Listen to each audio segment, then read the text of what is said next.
Welcome everyone. We are PRISM and we're delighted to have you join us for another installment exploring the metaphysical nature of reality. If you're watching this right now and feeling a sense of connection to us, perhaps even a familiarity, something stirring in your soul, the chances are that we've known you for a long time and you've known us as well. We have worked with you. We have interacted through various metaphysical realities, in which case, welcome back indeed. Tonight we're going to be building upon some of our previous discussion. Now that we've established who you really are, we will talk a bit about who you are in the context of where you are. In other words, what are you doing here? Perhaps a question all of you have asked yourselves at one time or another. We know we have asked such questions in other incarnations and other realities. So, if you recall from our last discussion, this planet Earth is a school. It's a school where you, a non-material being, takes on a physical form to come to explore. Now, some of you may be thinking that everything unfolded as if you were sitting around with your friends or your soulmate on the other side and said, hey guys, oh, hey honey, there's a new brochure out for this cool planet called Earth. And if we sign up now, it's 50% off for 100 incarnations in a row. Shall we do it? And your friend or family said, yeah, what the heck? Let's go try that out. And before you knew it, you were standing on Earth saying, what the heck am I doing here? That sounds familiar? Well, that's a common reaction, whether you're an old soul or a new soul, to find yourself back in the reality of Earth. But it wasn't as simple as an advertising ploy. This was really a conscious decision that you hammered out, as it were, with all sorts of counselors, from spirit guides, as you would call them, higher dimensional beings that assist with your overall spiritual development, to various members of your soul group, other spirits that are on the same reincarnation cycle as you. And you discussed the merits, you weighed the karma, as it were, you planned out what you wanted to achieve, and you plotted the obstacles onto this so-called spiritual blueprint. And you chose Earth because it is a very interesting school, a school that explores the nature of power. The nature of power in the sense of oppositions, duality, different ideas, different seemingly oppositional forces that interact and try to understand each other or even dominate each other.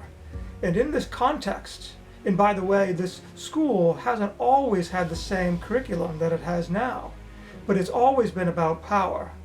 For instance, in other eons, in other previous cycles of Earth, the power played out quite differently.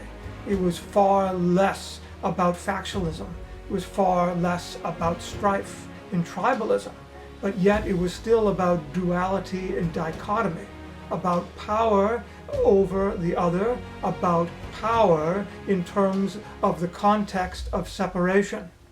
And that is what the school explores, whether it is dramatic in the fashion of your current Earth system, in which power seems very raw and even oppressive. It seems, although the differences are stark, and that the combativeness is rising in intensity. And all of that is true. It's just one way the Earth School can play out this notion of exploring power.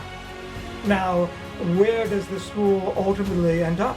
What are you ultimately here to learn? You're here to learn the power of love, the power of loving yourself and understanding that you are a constituent part of the consciousness of all there is, of everything. You are part of everything. And because of that identity of yours, everything around you is therefore related to you and indeed a part of you and you of it. This can be a very confusing concept because the human mind wants to compartmentalize, especially a human mind that's been raised in the conditions that you have, the viewers that we're speaking to right now. You've come of age in a society that's enhanced those differences to a fever pitch, to make them as stark as possible. So this notion of an underlying unity from which you all spring, a notion that you are all singular cells in one unified body, but you're connected through that totality, and by that totality seems very foreign to you. But we assure you that is your truer nature and identity. In this school, you're playing a part. You've decided to put on blinders. You can't see those metaphysical truths clearly. So you stumble around in the context of this curriculum. And then it very much feels like a game in which perhaps you don't even know the rules all the time. But indeed, the end result of the game, the graduate dissertation, is always about have you understood and embodied the concept of authentic love. Love for yourself and love for everything around you. It doesn't mean you need to embrace it or join it or agree with it. You merely need to recognize it as a similar constituent part of the expression of all there is, the grand overlying consciousness of everything that is in realities expressing itself through all sorts of infinite variety in order to know itself through its interactions with itself. A good way to think of this is in a dream, even better, a daydream. When you're having a nice juicy daydream, perhaps about winning the lottery or achieving all of your greatest dreams, about being the expert in your field or getting that great romantic partner, or whatever it happens to be, maybe riding in a spaceship, maybe going back through a portal through time and understanding how everything really happened, what really did go on in Earth.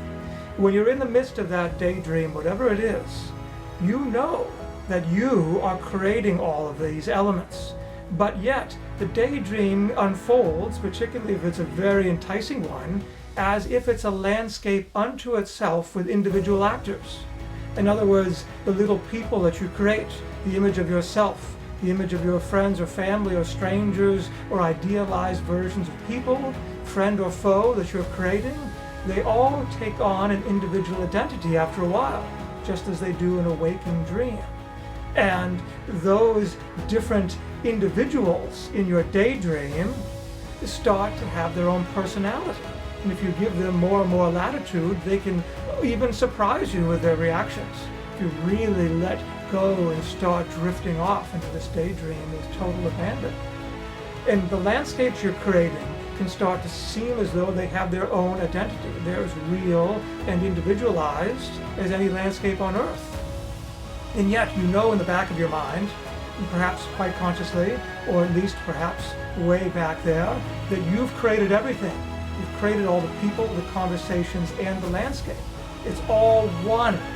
And that indeed is a great metaphor for what Earth is. That is Earth. That's the Earth school. So as individualized as you feel, you're still part of a grand daydream. Sorry about that. If that makes you feel as though this wasn't quite as special as you thought it was. Indeed, it's more amazing. It's more incredible to be a part of this great interactive whole and still know yourself as this individual. You have the best of both worlds. You're expressing yourself as an individualized bit of consciousness, and yet you have full membership in this grand unity that allows you access to all there is. And you can draw on that power, on that energy, to help inform your own life, to educate yourself, to steer your life decision-making, to accrue knowledge, to find direction and mission. And we'll touch on all of these things in later episodes. But for now, you need to understand that you have chosen to be in this Earth school. And we won't get into the complexity of what you're like on the other side right now. We're specifically talking about what you are on this Earth plane. You are a multidimensional being, and you're expressing yourself through all sorts of realities. You're always individualized and part of the unity. So that doesn't change. But when you focus tightly in the material realm, in this quote-unquote school of Earth, you're really exploring this topic with a great deal of amnesia, you could say, not knowing who you really are, and enforced differentiation.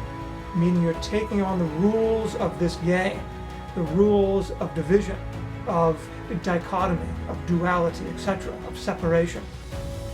And the whole point is to try to find your way back into understanding the nature of unity, of your multidimensional authenticity. And in doing so, you can't help but feel the love.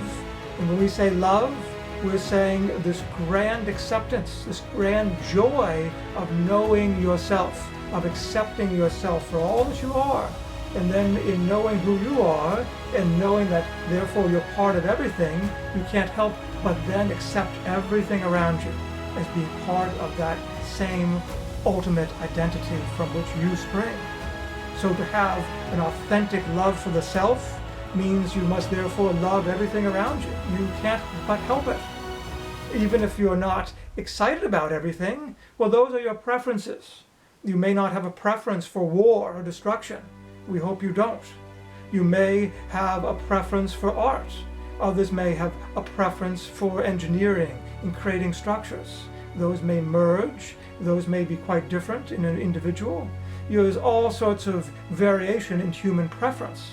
But we're talking about a deeper understanding and knowingness of yourself as your identity.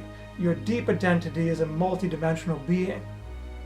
When you comprehend that, when you accept it, when you love yourself for it, and then understand that everything you've done in the material plane, the context of this school, was done through the vehicle that you've chosen, an intermediary really, between you, the over you, and the true identity that you're seeking to express on this earth plane. You can then forgive yourself for being deceived or being distracted by all of the details of this reality. This reality is meant to distract you and then challenge you to see through the distraction and find the commonality, find your true essence. And once you have achieved that, then you have graduated. That is what you're here to do. So it's not about accruing achievements. And this can be very difficult for your human mind to understand because you're trained to measure yourself and others by your level of achievement on this earth plane, whether it's achieving and accruing physical things or whether it's having certain experiences, meeting certain goals, being of service to others. These are all still achievements. And as you take stock of how you feel your life is progressing and how well you're doing using these sorts of measurements, you're tempted to check off those boxes. Yes, I did that. I made a lot of money. And I gave a lot of money away. And I started a philanthropy.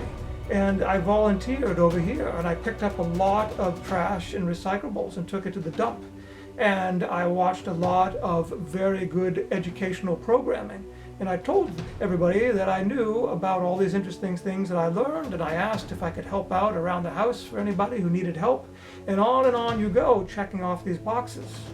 And even when you're giving yourself a lot of credit for very good behavior, you have to be very careful that you don't get too caught up in the notion of this sort of success. We don't mean to diminish the wonderful energy behind doing good deeds, behind personal achievement, behind being of service to others and helping the planet and society. All of this has fantastic energy. And if you're called on to do so, if you feel a nudge to do so, then obviously you must enact those nudges. You must be part of this great energy of doing good in the earth. But you must simultaneously remember that that is not the ultimate measurement necessarily of how you did on this earth school in your current incarnation. The ultimate measurement is how well did you come to know yourself and then live as one who knows you are part of all there is. Live as one who knows you're a multidimensional being.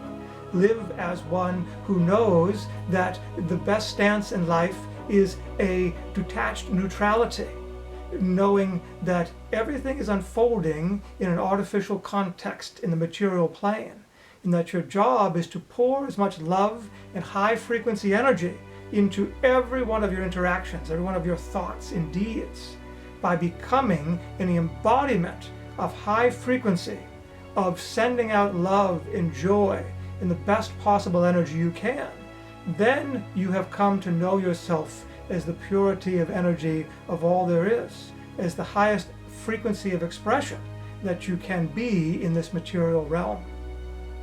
Then you have passed the course. And along the way, you may very well feel nudges to perform certain good deeds in the material realm. Those typically go hand in hand. But if you're too distracted checking off the boxes for the box's sake, we caution you that you may not have done the inner work. Become the battery of light, if you'd like, broadcasting constantly out the good energy to those around you that you need to be in order to get the A+ in this school. And guess what? When you get to the other side, there will be no judge and jury waiting to decide your fate. You will be the one who decided if you had accomplished everything you set out to on the blueprint, if you achieve the level of self-awareness and authenticity in becoming the embodiment, the expression of this great energy to share with the world that you intended to do. And if you're watching right now, and if you're feeling connection with us, in connection with this idea, if you're feeling a tingling, a commonality with those who pursue this sort of education with the ultimate goal of getting the A+ and graduating in this lifetime, then you know that this is your job, as it were. This is your assignment. You are meant to do that inner work, to become the expression of this high frequency light and energy, to uphold this energy in everything you say, do, think, and feel, to be broadcasting it continuously. Then anything else you do, all the other achievements and goals you have, will flow from that, will become a part of that, will become a tool to do that. And you will know you have achieved what you set out to. You'll have passed the course. You'll have gotten your diploma. Because that's ultimately what this school is about. And everyone will reach that point one day. Some of you are on earlier parts of your reincarnation cycle than others. Some of you are eager to graduate right now in this lifetime, and therefore you're really feeling the urge of what we're saying. You're feeling the truth of it. You're knowing that this is what you're meant to do, above and beyond anything else that's done. All the great work that you've set out to do, that you've done already, that you have planned for the future. That this transformation is the single most important thing for you to achieve in this lifetime. Others may come back again and again and work up towards it. But if you're watching this right now, then that seed has been planted and it's already beginning to sprout. And you know that the nudges are coming more frequently, that you're feeling the impetus to strive for it. And if you don't achieve it in this lifetime, surely you will in one of the next to come. So, to summarize, you who are disembodied beings coming into this material realm, you're here in the distractions of Earth that seek to tell you that this materiality is of ultra importance, that the series of goals and achievements that society tells you to concentrate on are of ultra importance, that all of the separation you see is just natural, and that you should just go with the flow and concentrate on being a good person and helping the earth go in the right direction. And by the way, we're speaking to those of you who are taking that high road. Never mind those of you who are here for self-indulgence. We assume if you are watching that there's something deep stirring in you telling you to change a number of courses.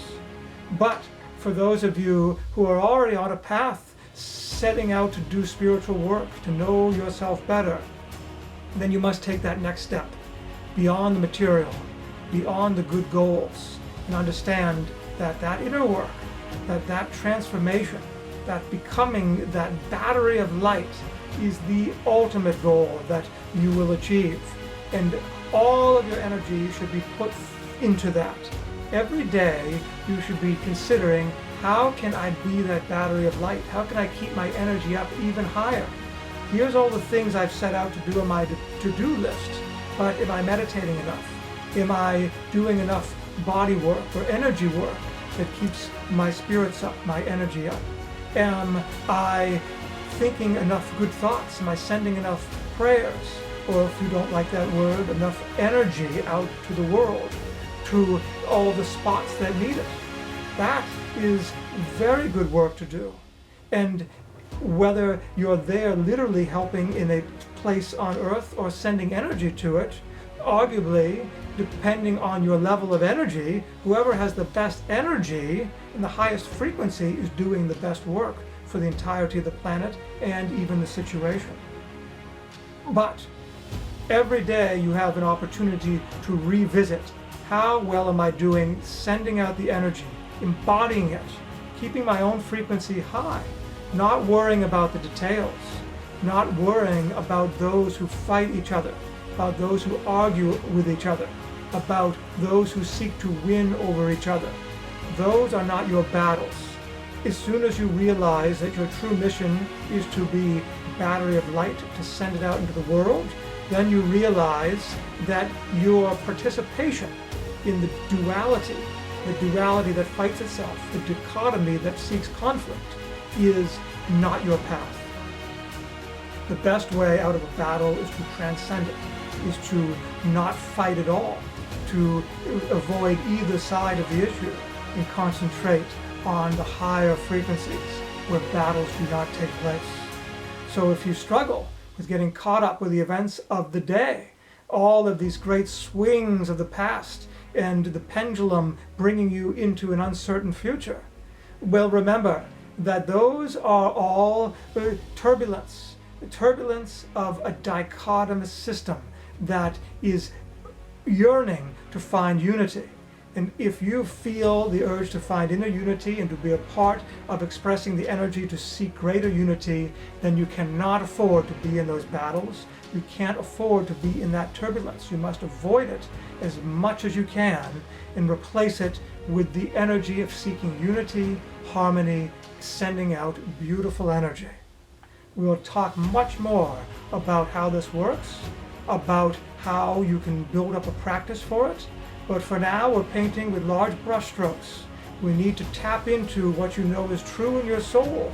We need to help you wake up those elements of yourself that are maybe groggily coming to wake right now. And we need you to understand time to wake up fully to who you really are, what you're meant to do, and what your role is for the great coming shift of this earth, in addition to the personal shift that you're doing in your reincarnational arc. We love you, and we're glad to be on this journey with you. We're glad that you've come to the point of remembrance of who you are, of the groups you're a part of, large and small, the ultimate unity that you seek to rejoin and express for the sake of your species, the planet, and of this material plane itself. Thank you for participating in this. Thank you for talking to an old friend like us, and we look forward to the next time that we interact together. Until then, may you have peace and ever uplifting light.